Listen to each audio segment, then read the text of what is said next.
before I bring Tone on, Tone has talked about feel of the game all year long. Look at the numbers. Swift over 1,000 career. Both receivers again over 1,000. Second time in franchise history, you got two guys in the same year going over 1,000 yards. One guy's over 100 catches. If you looked at it from 30,000 feet, you'd go, Jesus Christ, what a great year offensively. But then when you're in a game like that against a shitty team like Arizona, and you see how you're out coached in situational play calling, that's what costs you Jets, Seahawks, and Cardinal games. Is Sirianni a fraud?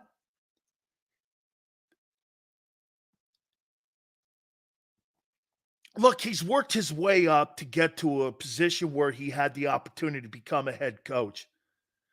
But I'll make this point right before I'm going to get you on here, Tone, in a second here. But Mike Shanahan, he sucked with the Raiders in his first go-around. He was terrible. Okay? Was a terrible coach. He learned. Look at Belichick. He was awful in Cleveland. Sometimes your first go-around, you learn the mistakes and you go back the second time and you're a better coach. And I think that's what will happen with Raheem Morris. By the way, that Rams team, who would have thunk it? How about this? Eagles can't beat the Rams. You can't beat the Rams. How many games have there been we've had the lead? Shit. Probably you've had the lead in almost every ball game. Let me get Tone in here now. He was more afraid of the clock. What's that? Gannon was more afraid of the clock than he was Nick Sirianni's team. Think about that. He had a more three-win team. He had more respect for the clock than he did yes. Nick Sirianni's ability to call that game. Yes. Think about that. Yeah, no. Tone, you know what? It was funny because I'm listening to everyone talk. And I was listening to like the announcers and I go, man, and I forget who it was. I think it was Moose Johnston. And they were talking and he goes, man, I don't know if I go. And I'm like, man, he even missed it. He was more concerned about them burning the clock off and running the clock down on them than he was about the field position because he knew that team could not stop him. Once they kicked the field goal, I swear, Tone, I went, the Cardinals got this. They're going to win this. Yeah, the moment the Eagles settled for the field goal, I said to myself, they're losing this game because they haven't proven that they can stop them all day. So why all of a sudden would it start now? You know, literally when Gannon had those guys kick the onside kick, I thought to myself, I wonder what he's thinking right now. And part of me was like, I don't know if I would do that because it went over my head in real time too. In real time, it went over my head, full transparency. But in hindsight, watching everything back, I'm like, oh, he said to himself, I have more trust in my 3-12 team or 3-13 team. I have more trust in those guys than I do the Philadelphia Eagles closing this game out because they have failed to close the game out every single game this year. And they'll get conservative in their play calling at the end because one thing that you say consistently every week, you know what that is? That their situational play calling leaves a lot to be desired. Well, guess what? They claim that's what they pride themselves on. Their forte is not that. Not at all. At all. And it showed in that last drive in the sequence of plays. And I went like this. As soon as he kicked that, Tone, I went, holy cow, if they score, he looks at it this way. So if they score, so what? They're not going to score. We'll score 2, and we'll try to win it in overtime, or we'll go for 2. You know, I'm going to make this point to you, Tone. Yeah. If the Eagles would have scored a touchdown instead of a field goal, and they went down and scored, I think Gannon would have went for 2. I agree 100%. Think about this. 1st and 20, quarterback draw. 2nd and 16, quarterback draw. 3rd and 19, bubble screen to Kenny Gainwell. That was what you came up with that, right? And to make it even worse, remember, on that 3rd and 19, they couldn't even get the play in. They had to waste the time out, remember? Jalen Hurts walking to the sideline like, what's going on? That timeout was part of what made the Cardinals win also. Exactly. It stopped the clock. Gannon made Nick Sirianni look like the first year head coach, and Gannon looked like the experienced one yesterday. I couldn't believe how I was like this. That guy's beating the Cowboys up, and he's beating the Eagles up. And do you agree with me, Tone, that that score is not it's a microcosm of the entire season. That score, I agree, they should have beat them by 17 points. The way they were dominating them as far as time of possession, rushing yards. Like if we keep it in 100, the Cardinals had no problem moving that ball. None. They just, the only difference is they had to settle for a field goal and they threw a pick six in the red zone. Other than that, they were moving. They were moving that ball without fail. Without fail. They didn't 5.5 yards a carry. They didn't punt one time. James Conner looked like Emmett. He looked like Emmett out there. He looked like Emmett. Just nickel and diming you all day. 5 yards there, 8 yards there, 4 yards there, 8 yards there, 6 yards there. This team is going to get knocked out in the first round. Like let's be honest about what we're watching here. Fandom aside, I love this team as much as the next dude. But when I'm watching a team that is not mentally or physically ready for the playoffs, they're not ready for the playoffs. They're going to whoever they face in the first round. If they don't win it, they're going to push them to the brink. The Cardinals. You let the Cardinals do that. So 3 wins. So that's my point. If you allow the Cardinals to do what they did to you in your home stadium, what do I think you're going to do on the road against a better team like the Rams, who's playing better now, like the Buccaneers, who are playing better now? How can I trust you? I have none. How much damage do you think the last 2 weeks have been on the psyche of this team? I'm willing to say the past 3 weeks, but to your point, I think it started with Seattle. I like to answer your question directly. It's had a big hit on their psyche. Big hit. It's humbled them a lot, and I don't think this team has any faith. I'm almost willing to bet on it now. They have no faith in this game plan. They have no faith in the head coach. I think he's already lost locker room. I think he lost it. If he had it to begin with. I don't think he ever did. If he had it to begin with, just to lean in on it. If he had it to begin with, he's lost it. Because there's no way you come in time and time again and you have no answers. You have none. No, because you have no authority. But even then, though, even beyond the authority, in game, right, when things are happening in real time, right, authority and all that kind of stuff doesn't even matter in real time. When you're actually playing the game, I don't see a guy who has answers. And then we look at AJ Brown and question why he's not talking to the media. Yep. I'm so glad. I'm wrong. I'm so glad he set the record straight a little bit with the media. He said, "Look, I want you guys." Like he even said it with a smile. Yeah, he said, I'm wrong. He said, "Look, it's not you guys. Trust me. It's really not you guys. It's just I just don't have anything to say." You know what I mean? Wrong. He said it with a Coke and a smile. He said so. But he's basically telling you who it is. He's basically telling you who it is because we know he's not talking about Jalen. No, we know he's not talking about him. Who else is he talking about? Jalen didn't play poorly. I don't have a problem with Hurts. He only had 40. Tony only had 47 plays. What the hell do you think he was going to do with 47 plays? Exactly. And Mr. Cataldi laid it out perfectly. Fox did an amazing job panning to AJ Brown after that quarterback draw bubble screen. He walked into the sideline like, what in the hell are we doing? 1st and 20 is not a death sentence for this team. No. A 1st and 20 is not a death sentence for anybody, in my opinion. You nickel and dime it. You get your 6 yards there. Your 6 freaking bubble screen. I would have had him take off down the sidelines. Get this, Tony, a year ago, they run an RPO in that situation. And does he not get that first down? Yes. Or gets close to it to where they go for it on 4th? Exactly. And that was my thing. I feel like in that moment, missing. They're missing the guts. They're missing the instinct. I'm telling you. They made the moment that things got the first. The moment they paid him. No, not even that. I'm talking about in that game. When Jordan Mailata took that penalty and it pushed them back 1st and 20, right? I believe Nick Sirianni and that coaching staff made their mind up well before that they were going to kick a field goal. I believe they made their mind up. And that's a problem for me. You were coaching not to lose rather than coaching to win the game. You played to win. He got so conservative, and he had the nerve to sit in his press conference and say, well, I felt like that was an aggressive play call by us. And, what are you talking about? It's an aggressive, dumb play call, though. It's aggressively stupid. Yes. If you want to call it aggressive, it was aggressively stupid. How You about didn't this, throw the Tom? ball downfield one time. Okay, real quick, Sil, I got to get this off before you say something. They talk all the time about the big money guys and making sure they put the ball in the big money guys' hands, all that kind of stuff, right? Where was AJ Brown in that play?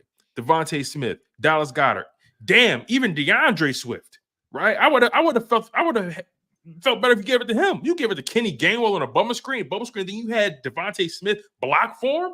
Are you smoking crack? And you got him hurt.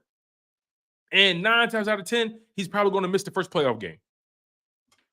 He's missing the Giant game for sure. He's definitely missing that. Depending on how severe the sprain is, they said it's mild. You never know.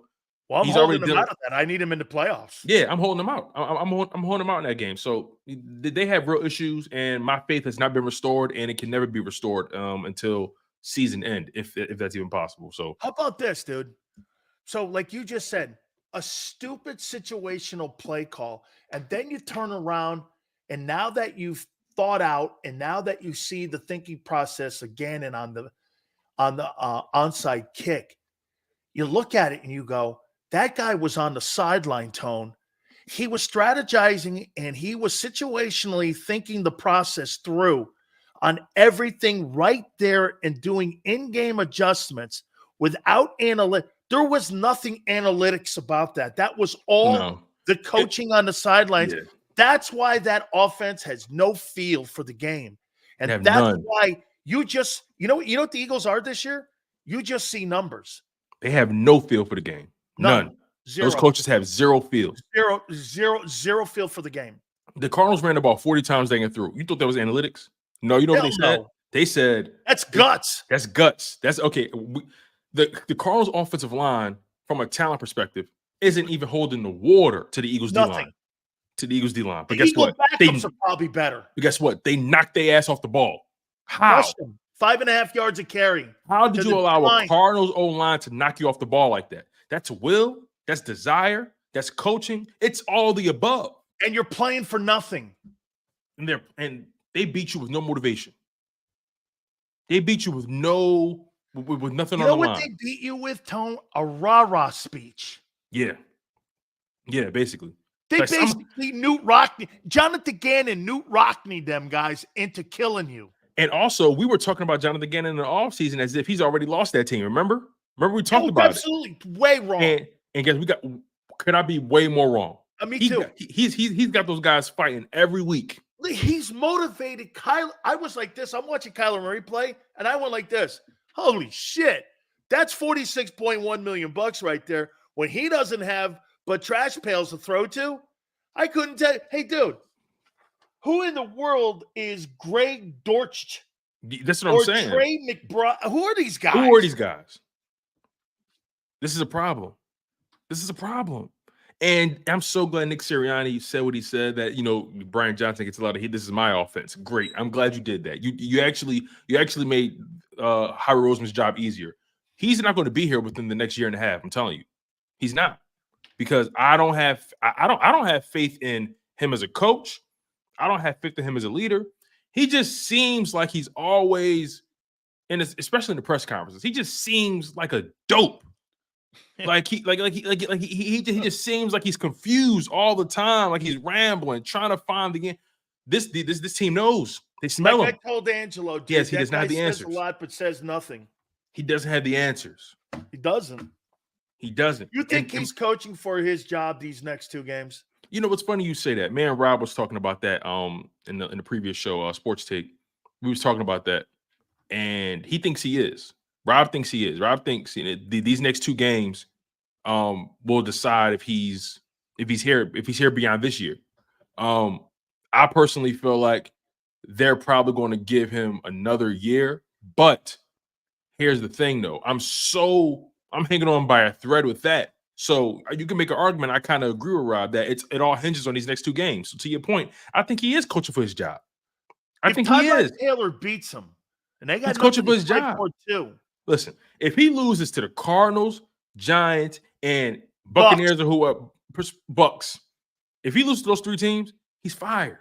He's fired. They invested too much money on that side of the ball for him not to get the most out of it. But they're not taking the blame for this. Of course not. They're going to fire. Of course not. And this is why I remember. I don't know if you remember a couple of months ago, I said the most expendable guy and the guy who does not have the most secure job in that building is Sirianni. You fired a Super Bowl head coach for less. So you mean to tell me Nick Sirianni is safe? Not you saying that, but like Nick Sirianni hasn't even done half of what I was talking about this with Rob earlier. I said, look, as of right now, if everything stands pat, in 2 years as the Jacksonville Jaguars head coach, Doug Pederson would have won the division in back-to-back seasons. Nick Sirianni with the Jags. This is his 3rd season with the Philadelphia. This is his 3rd season as the Philadelphia Eagles head coach. And as it stands right now, he's on pace to lose the division. So you mean to tell me Doug Pederson is going to have 2 division titles? You're going to have 1? Think about that. I have all year, and it's possible now. It's possible. So I can't take this coaching staff seriously. Nick Sirianni is on the thinnest of thin ice. I promise you. If he loses, if they're first round out, matter of fact, if they even lose in the divisional round, I'm telling you. Here's something to think about too. If Sirianni got fired, do you think another head football job would be out there for him? I'm so glad you asked me that question, because when you and Angela were talking, I was thinking to myself, I think the real question, if Nick Sirianni is a good head coach, is if he leaves the Eagles, who would hire him next? I think that's the real question. You think someone would hire that guy next? I don't think so. You know why? Because I think behind closed doors, I think in real NFL circles, I think they know he's not really a great head coach. Probably a great position coach, a great OC, whatever, or an I think he's a good position coach with a drop back guy like Rivers, but not an RPO guy. Yeah, he does. He was decent with Rivers in Indy. Yeah. He was even decent with Brissett when they had him for a brief amount of time. Yes. But again, to answer your question directly, I don't think he'll get another head coaching job again. I just don't see there's nothing creative about anything. And you know what they're doing too, Tone, offensively still? They're running 5 plays off of 10 different alignments and motions and moving around, and it's the same plays. They're even more predictable than they were 3 months ago. You could sit here I sat here and I'm like, it just does. It's predictable what they're going to do. You can see it in their alignments. Why aren't you getting Goddard more involved? Why aren't you throwing the ball? Hey, listen, Swift running the ball, great. Jalen Hurts is the better runner than him, and he's the more scarier runner than him. I want Swift to be like McCaffrey more.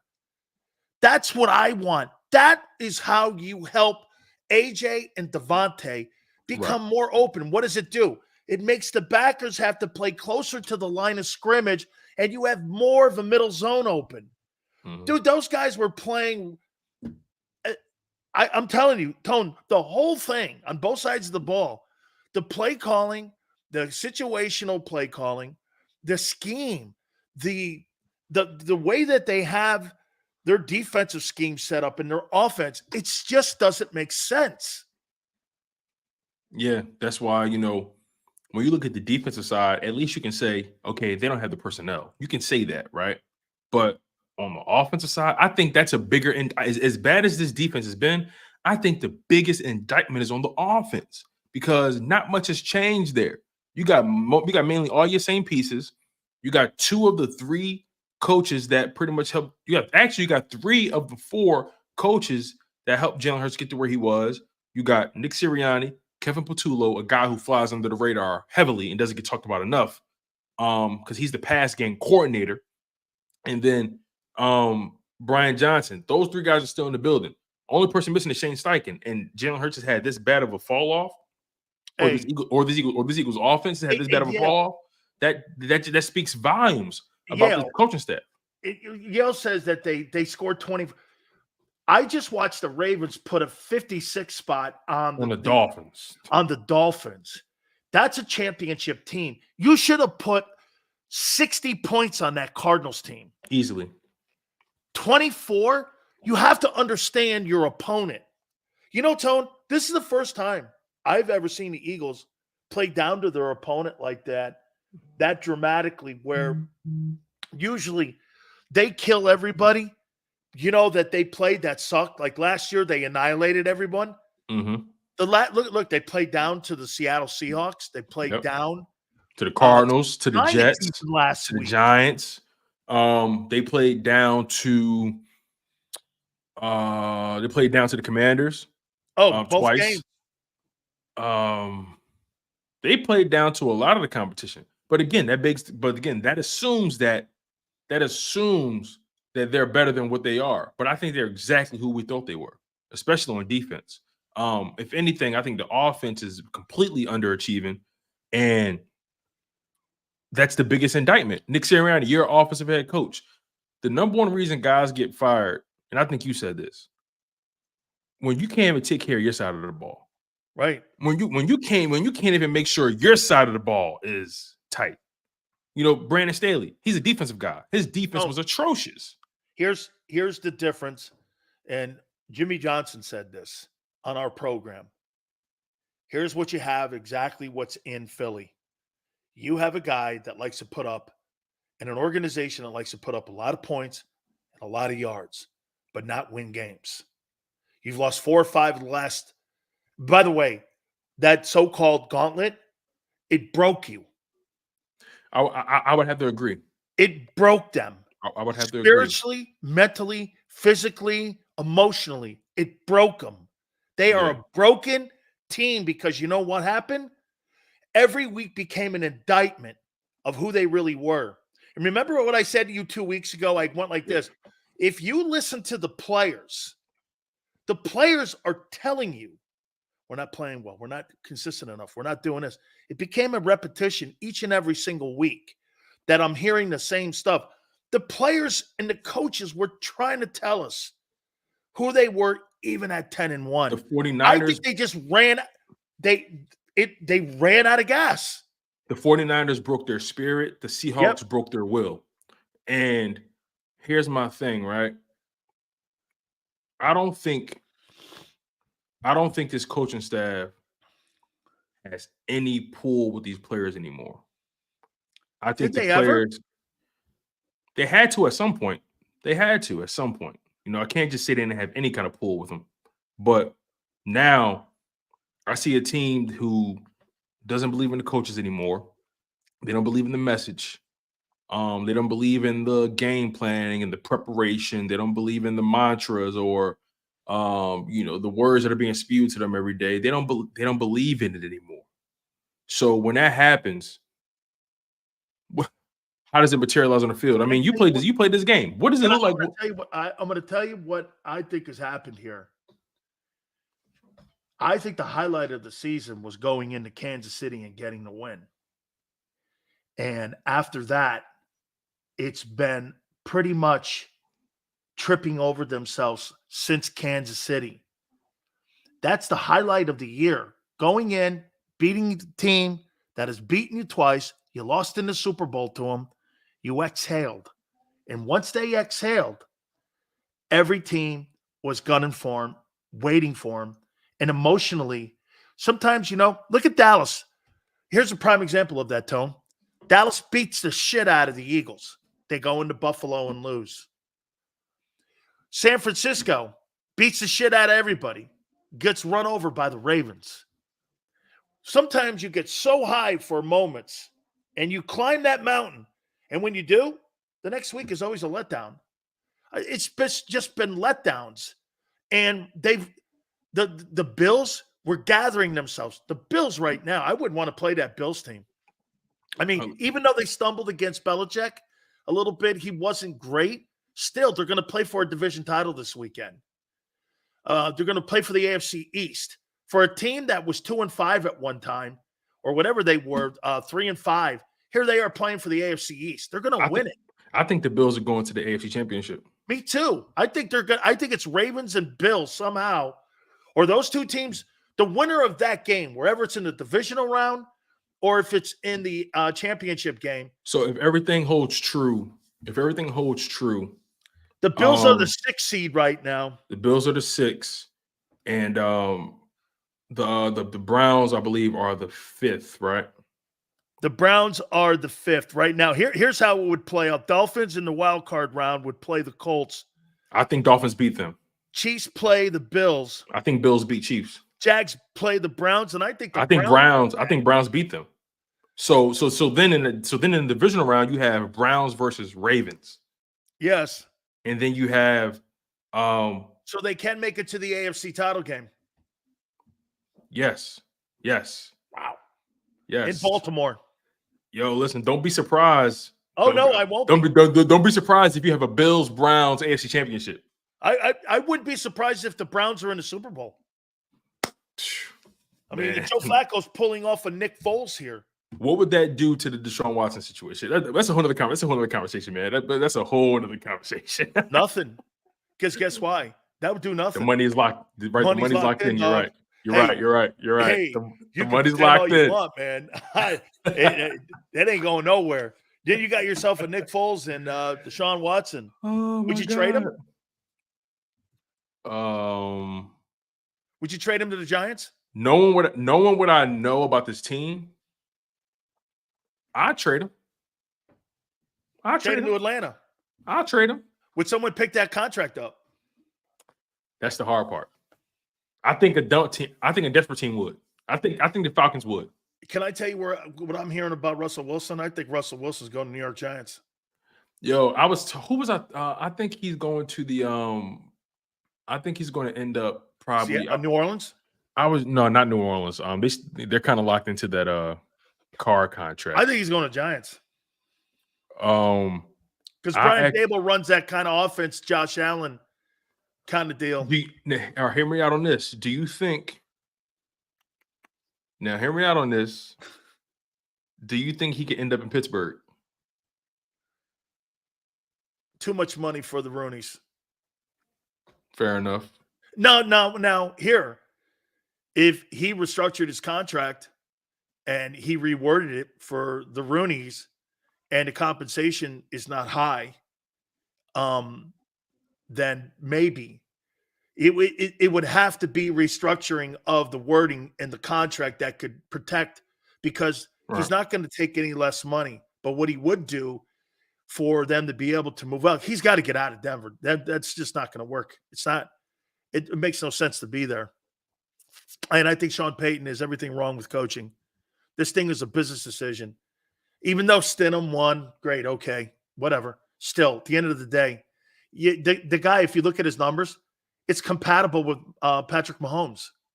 He has just the same numbers as Patrick Mahomes this year. Yeah, I was kind of shocked. I mean, he's got like 25 touchdowns and 7 picks. I mean, his passing numbers are like 3,500, so he's probably 600 behind him. But if you look at his numbers, Tone, he's not been awful. He's been actually a pretty good quarterback this year. And so for them to sit there and say, well, he's not having a good year, that's not correct. Yeah, statistically, that's the media work in there for Sean Payton. Right, because in the game he got benched after the Patriots game. And in that game, he was pretty all right. 25 for 37, 238, 2 passing touchdowns. I don't think he turned the ball over, if I'm not mistaken. So, I mean, I don't eat like the benching. Look at his year numbers. He did fumble twice. But my point is, though, I didn't think he deserved to be benched at all. Look at his numbers. Look at his year numbers. It's clearly a business decision. It's not about what's best for the right now, because they're already eliminated from the playoffs. Let me circle this back here now that we're talking about coaching and affecting and infecting a player. How much of the damage do you think the organization has done on Jalen Hurts' progression and progress this year? They've done enough damage to the point where he is where he is in terms of protecting the ball. They've affected him with the dysfunction. They've affected him with the lack of evolution with the offense. I think they have thrown a speed bump, into his overall development. Now, what I will say is this though. He's not too far gone. He's nowhere near far gone, in my opinion. I think he can definitely be, for lack of better terms, repaired. You know what I mean? Because I don't think he's broken. I think at it's all, more about but direction, tone, instead of and philosophy. Yeah. Yes. It's more direction. Yeah. I think he just needs better direction. Because no matter how good you are of a quarterback, you need quality coaching around you. How about this? You need somebody you trust. So I think they have hurt him for sure. But they can now it goes back to the question: what's more important to you, Howie Roseman and Jeffrey Lurie? Do you want to make sure your quarterback is as good as he can be, or do you care more about your control? It's going to always come back to that: control or winning. Control or winning. Control will always supersede. It's a shame. Here, I want to show you something here. And Jalen Hurts right now is at 38.03. He's 197 away from 4,000. He's got 23 touchdowns, 14 picks. And again, I know he's different, just like Lamar's different. Lamar had 5 touchdowns, by the way. He completely wrapped that thing up. That thing's over with. I mean, you know what he's going to become? He's going to become the first NFL player to win the Heisman Trophy and 2 MVP awards before the age of 26. If they win the Super Bowl, you might as well put him in the Hall of Fame. 2 teams made legitimate offers for him too. Let me ask you this: if Lamar Jackson wins MVP, right, and he wins Super Bowl and Super Bowl MVP, is he so far a Hall of Famer? I'm not even going to put a ballot on it yet, but is he a Hall of Famer? 2 MVPs, a Heisman, a Super Bowl win, a Super Bowl MVP at age 26. Is he a Hall of Famer with the Baltimore Ravens? Do you think? Here, let me answer this with this. You think Mahomes is right now at 26? Is Mahomes a Hall of Famer? 28, whatever he is. Yeah, I think Mahomes is a Hall of Famer. Already, Mahomes could retire today and he'd be a Hall of Famer. I think he's right. I just think there's not a lot, and he's 70% win percentage. I mean, he's got the best record in the game again, like he did in his MVP season. Remember, they went 14-2, I think it was, that season. So now he's on pace to do some shit like that and win another 14-win season again. Yep. That's pretty crazy. I'm going to show you something here just to show you. And I know, again, it's different. Hurts is rushing and that, and I get it. But I'm going to talk about the optics and how organizations and how even the Eagle organization looks at the passing. Don't you agree that they put more stock in the passing game in Philly now than they do in their run game? Yes. That's counterproductive. It's counterintuitive to how you're built. Completely. You're going against the personnel on how you've built your own team. Think about that. You know what they've done? They invest in these pieces and then they try to turn the pieces into something else. And it's like, no, you bought this because it does this very well. You're not happy with what you bought. All the time it appears that way. All the time. Let me show you this. Hurts is at 522 right now, attempts, 345 completion, 66.6, 38.03, 23 touchdowns, 14 picks, high, 91 quarterback. Not horrible. But I'm going to show you something here. Here's Jordan Love. 547, 345 attempts or completions, same as Hurts. 63-1 in a young team. He's thrown for more yards, 38-43, and he's thrown for 7 more touchdowns and 3 less picks with 30 touchdowns and 11 picks with a 93-8. Jordan Love has had a better passing season than Jalen Hurts. Look at CJ Stroud. He's a young guy, 63-2. I would expect that. 473, 300 completions, 21 touchdowns, only 2 behind Hurts. but with 5 picks, 99 quarterback rating. The turnovers are damning for Hurts. Look at here. Look at Mayfield. Damning. Look at Mayfield here. Check it out. 534. And I'm going to make a point here. 344, 64-4, almost 4,000 passing yards. He's got 5 more TDs, 4 less picks. Baker Mayfield's had a better passing season than Jalen Hurts. How is that possible? Better coaching.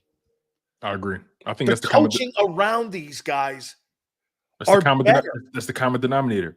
And they're also surrounded by guys who are no nonsense. Todd Bowles, no nonsense. They'll tell you to sit down. D'Amico Ryans, no nonsense. What's the other quarterback you mentioned? Todd Bowles will tell you to sit your ass down. He's exactly, another one of them guys. Exactly. So like there's an authoritarian figure, right? And I think the worst thing they did for Jalen Hurts or to Jalen Hurts was allowing Brian Johnson to be the OC. They're too familiar. And familiarity breeds contempt. Sometimes when you're too close to someone, the message doesn't get across as well because you're too close. They should have brought somebody in there that was nice, that was not close, that did not know him, no relationship, that's going to come in there and say, listen, this is what we're going to do. My goal is to maximize you and bring the best out of your ability, not be your friend. And that was the difference between last year with Shane Steichen and now, and also the difference between Carson Wentz when he had John DeFilippo and Frank Reich versus the other guys that came in that tried to teach him. Let me make a point to you here on how you coach people. The stuff about player coach and the players respect and like, dude, Mike Tomlin is not a player's coach. Players respect results. Is a winning coach. Correct. Who puts you in your position and in your place. And you know what they are? They respect that. I would rather be respected than loved as a coach. Agreed. Because to me, the love is fleeting. Yes. Coaching and coaching people hard, that's what you do for a living. That's who you are. Whether you like me or not, or have any, I don't give a shit about that. I care when I tell you to do something, I'm telling you because I'm doing this in the best interest of you, me, and the team. Not whether you like me or not. That has no bearing on coaching. Hell, Tone, that has no bearing really on fathering or being a parent also. Has nothing to do with it. Plenty of times where my dad was not my favorite person. And my dad used to tell me all the time, listen, better I tell you than the streets tell you. You know what I'm saying? So hey, that famous movie with Denzel, hey, you better worry about people doing right by you. Than liking you. Right. Yes. He said, why don't you like me? He said, like you. Like you. I feed you. I feed you. You wear my clothes. You sleep in my house, sleep in my bed. You worry about me liking you. Think about that. That's how Tomlin coaches that team. Yes. Because you're my responsibility. You're my responsibility. They drafted you. They paid you. You're my responsibility to put you in a position to win. Whether you like it or not, I don't give a shit. I care that you understand. I'm not doing this to piss you off, son. I'm doing this to make us a better team. This is bigger than you. Remember he says that? This is bigger than you. I wouldn't be surprised. If at this point, like Nick Sirianni at this point, right, especially watching his press conferences, that he looks like this is him every day in the office. This is him every day in the office. Just looking around, playing with his damn stapler. You know, he looks like a guy that's hanging on for dear life. I'm gonna get this, and I'm telling you, I'm gonna make a point. I'm gonna make this too about a guy like Sirianni's got almost a 700 win percentage, and he's thinking that there could be some catcalls about hot seat in his job. When you're a coach that has won the amount of games that he's won, you don't worry about that, because what happens is you start worrying about that shit, you're not really a head coach. You think Bill Belichick's worried about his job? No. You think Mike Tomlin's worried about his job? But there's calls for those too. Right. But the difference is, though you name two guys that got real equity in this game. Real equity. Oh, So Nick doesn't have real equity. No. What has he done? Went to a Super Bowl, Tone. A lot of people have. A lot of people have. What's the accountability for Howie Roseman in this mess? And he has to wear it. You hired these people. You've empowered these people. And this is where things get funny, because it begs the question: who's really at fault for the offensive and defensive philosophies, right? Because we know this team relies heavily on the analytics. So I look at Howie Roseman like, dog, like you have. I said this to Rob. I don't need no person in a suit and tie, like with a damn pocket protector, telling me what plays to call. I don't need that in my life. So you got something against people with protractors? Man, I got stuff. Listen, I got something. I got something against people who think they know what's going on when in reality they don't. You know, I have a thing against people who pretend like there's only one way to approach a situation. And so far, the Eagles are moving like analytics is the end all be all, like it's the Bible, and it's not. It's not. You need feel. This is football. Football, there's this feel required to play this sport, to understand it, to make the right decisions. And right now, the Eagles don't look like they're being led properly from a coaching perspective and ownership. Coaching, I'm struggling. Or organizationally. Well, top to bottom. But here's the thing, though. Here's the thing: ownership and front office leadership likely isn't changing.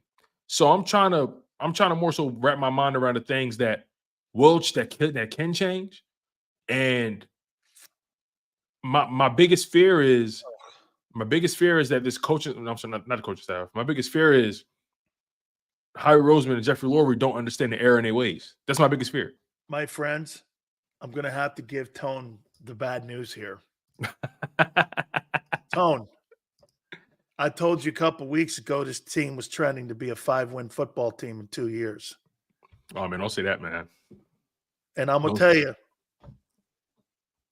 how's my take coming along about the 5-win team in 2 years?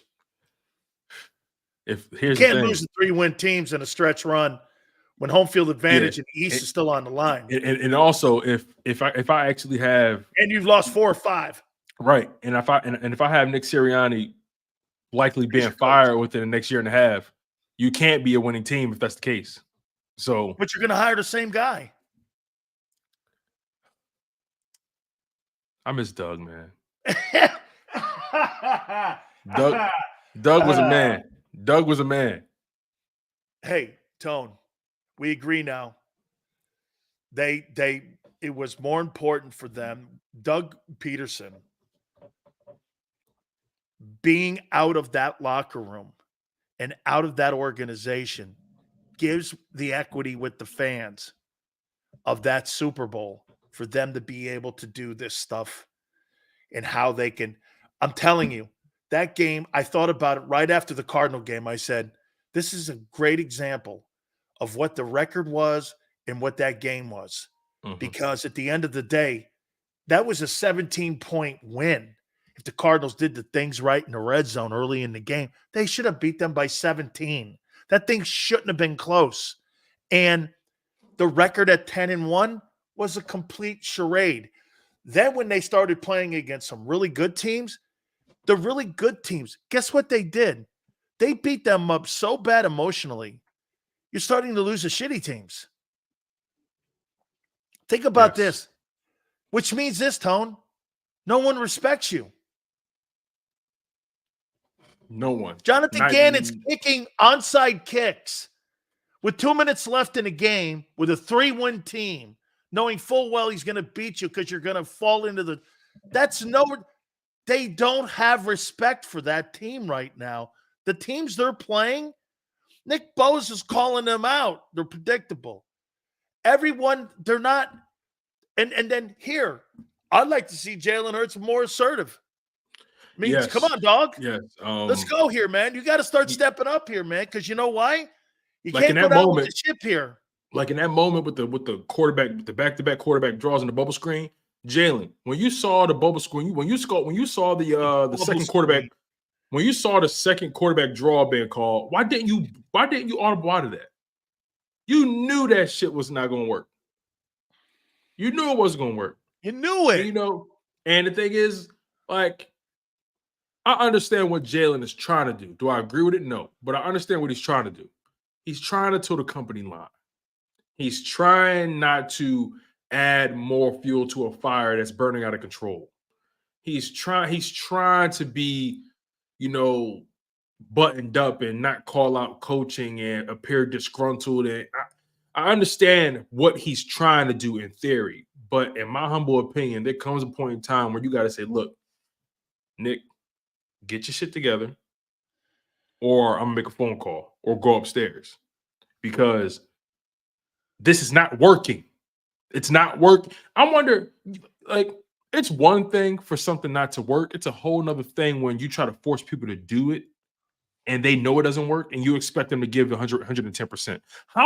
How much faith do you have in your leadership to give you how much faith do you have in your employees to give you 100% max effort if they don't believe in what you're telling them to do? How can you do that? You quit quicker. You quit quicker. The first sign of dysfunction, you quit quicker. I'm going to give you a point here. And the same thing that Jimmy Johnson had at Miami, he put to the Cowboys. He had a system and a way of doing business and the way of we practiced and did everything. And it was a blind faith that we had in him. And it was a culture in the building. We knew if we put our head down, we worked our asses off, we were going to win a boatload of games. And we did. And he won Super Bowls. I got to Tampa Bay. I have never been on a football field with this happening. So we're playing against the Bears. And Tone, as soon as the Bears get the lead, within a matter of 18 plays, the team quit. I'd never seen anything like it. It was like a culture. And you didn't believe what they were doing and the system and the defense they were running. At what point did you know, here's something happened to me. I got caught up in it. And I turned around and looked. I mean, I never played nose, but I got caught up. Before you know it, we're all playing bad. Good players who had a lot of great potential got swallowed up in a shitty organization, in a shitty system with shitty coaches. And you can ruin people like that. How many careers are made by where you go, or broken just based on where you go? Oh, half the draft. It's insane. Let's just say, remember, Fred Warner was a 3rd round pick. Can you imagine him ending up in just the wrong situation? Carolina or Chicago. Just imagine. Ask Roquan. Hey, Roquan had to get out of Chicago. Right. Man, Sills, I look at this Philadelphia Eagles team as, that's why the players have quit the last month. As a team they know they don't have the right people in place. They know. Right. They know it. And when you know something like that, and you what do you think? Let me ask you this question. Honestly, what do you genuinely believe is going through Nick Sirianni's mind right now? If you had to put yourself in his mind, what do you think what do you think is on his mind right now? He's concerned that the players don't believe him. And I'll tell you flat out, how he knows this has always been something in the back of his head. And it's always been something because the players on the Eagle roster are more accomplished than the coaching staff. How many great football teams where you look at your players and, like you say, they win in spite of their guys? The players are more accomplished. Stoutland, obviously, but the rest of those guys, you could look at Patricia. Patricia went for the ride, in my opinion, up in New England. How many of those assistant coaches have really gone on to do anything anywhere? Very few. That's a good point. So I would say this to you. I go, those players know once the first sign and this is what I'm saying about quitting quick. When the first sign of trouble came, the ship took on a ton of water. And they're bailing, but they're getting tired of bailing the ship now. What's the And it's first slowly sign? going down. What's the first sign from a head coach that you notice when, or like, you play this game for a long time? What's the first sign do players notice from a coach when they feel like he doesn't have the answers? What's They the first start sign? lying publicly. Mm. Quick positions, 10-1 team, you're changing out a coordinator, and you wanted the impression to make it look at this. You used the Giant game to try to make Patricia look better of a move when it didn't. Right. It actually made it look more of a foolish, made it look more of a foolish move. It was premature. Yeah, And look what you did when you put the Bradbury in that position to have that touchdown pass by that rookie catch it back of the end zone. Right. And the Seahawks, yeah. And so what you see, you know, when you're doing things that don't make sense to players, you see, again, it's so much blind faith that you have to believe. I mean, Tone, when you get a guy, hey, we're gonna win. Can you imagine this? Coach Johnson's 1-15. Nobody in the building. They wanted him to change his defense. You know what he said? No way. We're running a 43. We are going to stick to this thing here. We're not going to a 34.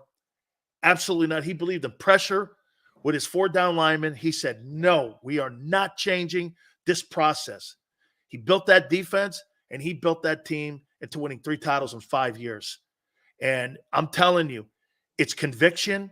It's one guy in charge. It's a guy with the authority in the locker room. I'm going to tell you this, man.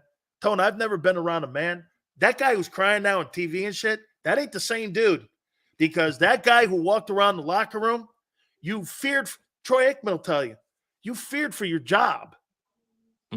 Every day. You don't fear for your job in Philly. Because you know why? They're Howie's boys.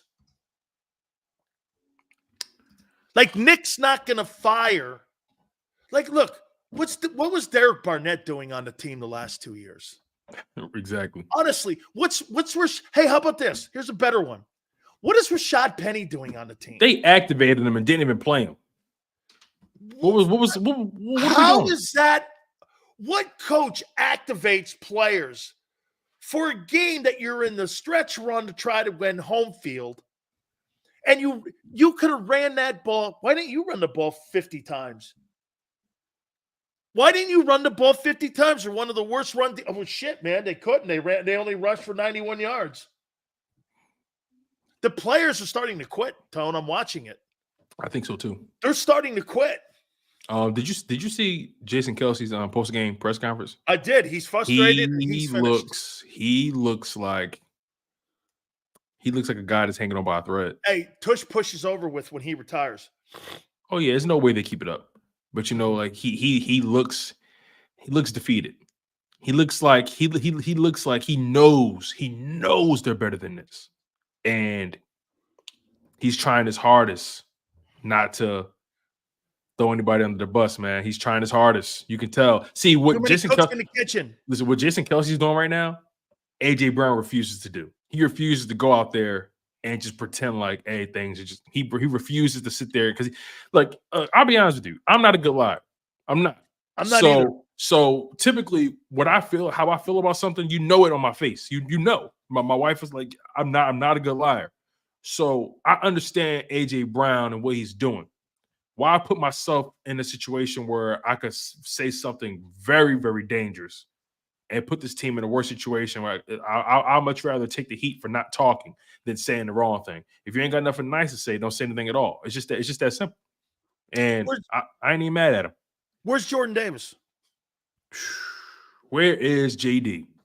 Where's Jordan Davis? Where's Jalen Carter? Where's Fletcher Cox in the run stopping? And Fletcher Cox, all things considered, is having a decent season. All things considered. But JD, where are you?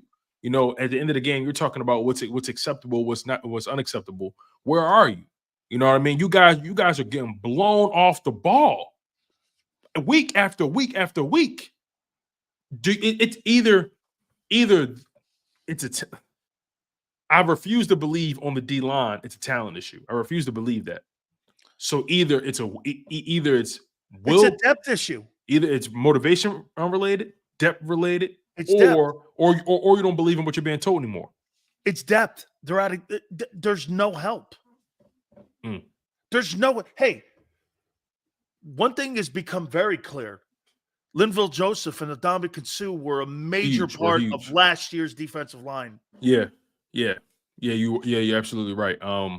They just seem gassed on the line. They're not getting the same push. They're gassed on the edges. They can't even get off the block. Like as soon as they get dropping. What do you here's two? I already know where you're going with this. Here's two situational things that to me make no sense on how you're using your star players. Mm-hmm. Instead of having Devontae Smith block for Kenny Gainwell, why don't you have Kenny Gainwell block for Devontae Smith in open space? And secondly, what are you doing dropping Hassan Reddick again? That's too simple. What do you mean? That's too easy. Who do you want the ball in the hands of more? Kenny Gainwell or Devontae in open space? Come on, man. With this love affair with this Kenny Gainwell guy, he's the weakest guy in the huddle. Agreed. Why are you doing that? And then you're going to have a guy on 3rd and 19 block. Okay, I don't have a problem if you're going to go with that kind of style of play, but have Gainwell block for Devontae, not Devontae. Or have Hulu. What the hell are you doing? Get planning to do it. You send the smallest guy, your most valuable guy, to block. 1,000-yard receiver.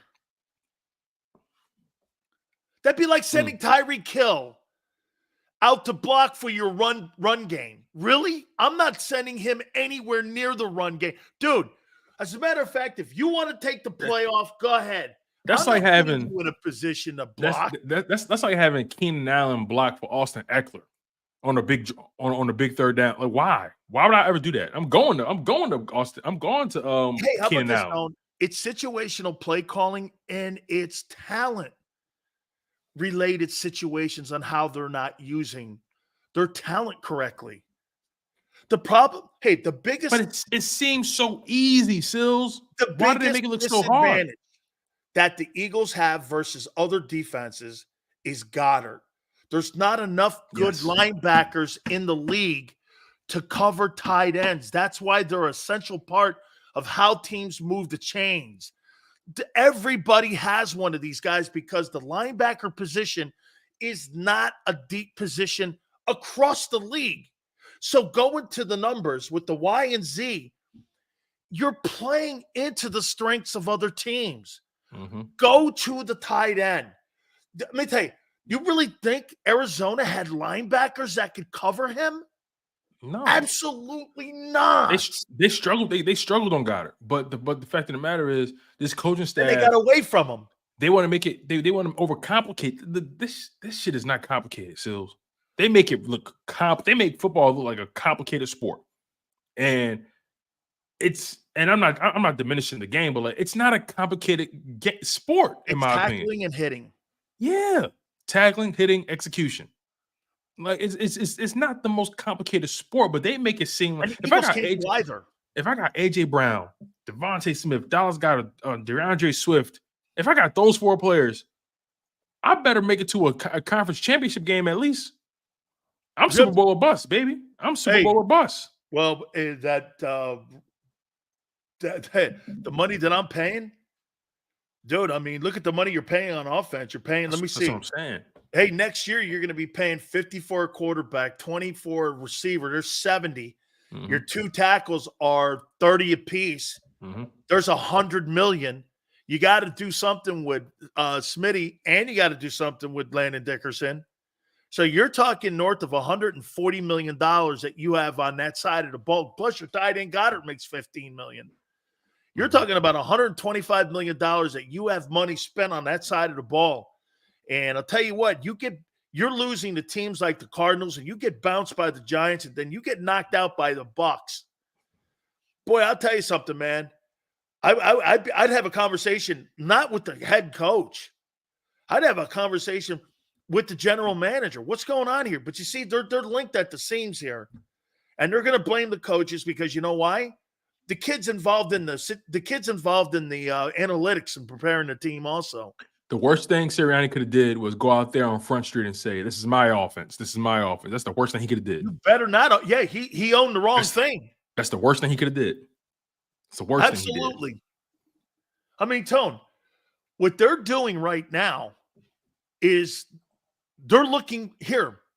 They're looking for lifeboats. Absolutely. They're in a position right now with 2 games left, the playoff game and the Giant game. Right. I'm going to tell you, if these things don't look good, you're going to see people looking for lifeboats. I agree. Because this is how they operate. I think it's going to be so important for Jalen Hurts to put his foot down this offseason. It's going to be so important. For what? You said for what? Yeah, for what? I mean, like for a head coach, a coordinator. What? What do you think he's gonna? How high will he go? How high will he go up the ladder for changes? He's got a great agency. Clutch could be the bad guy here for that, and he could sit back. Clutch is not going to be shy about this because exactly. Clutch is you hire Clutch and guys like Drew Rosenhaus to be dicks. Listen, you want to take out a shark, you got to make sure you hire a shark. You bet. You get what I'm saying? So and that's where Jalen Hurts is right now. He's in bed with sharks. And best believe come the offseason, because that contract starts this year or starts next season. Well, yeah, this upcoming next 2024 season. March 17th, that contract kicks in. So best believe, when it's all said and done, he's gonna have some people talking the highway, yo, what's the game plan here? Because my client is not satisfied with the direction of this offense, the direction of, the coaching staff. What's the game plan here? You guys didn't do a good enough job putting him in position. We have a MVP caliber talent here, and you guys aren't living up to your end of the bargain. It's going to get real interesting. And I'm telling you, this offseason is going to be entertaining. It's going to be very entertaining. All right, let's take a quick time out before Gary Cobb jumps on with us here. So yes, sir, let's do it. All right. Hey, Tone, real good stuff, man. I appreciate it. Guys, please hit the like button. Gary Cobb's going to join us. Keep it here on the National Football Show. Eat chicken wings, buy Hooters things. Christmas is near. Shop, have a beer. Christmas shopping shouldn't be hard. Give your friends a Hooters gift card. This year, stuff their stockings and yours too with a one-size-fits-all gift card. Buy a $25 Hooters gift card and receive a $5 Santa's bonus card. Make it Hooters for the holidays. Eat chicken wings, buy Hooters things. Christmas is near. Gift cards are here. Good at Hooters everywhere now. Hooters gifts are always favorite.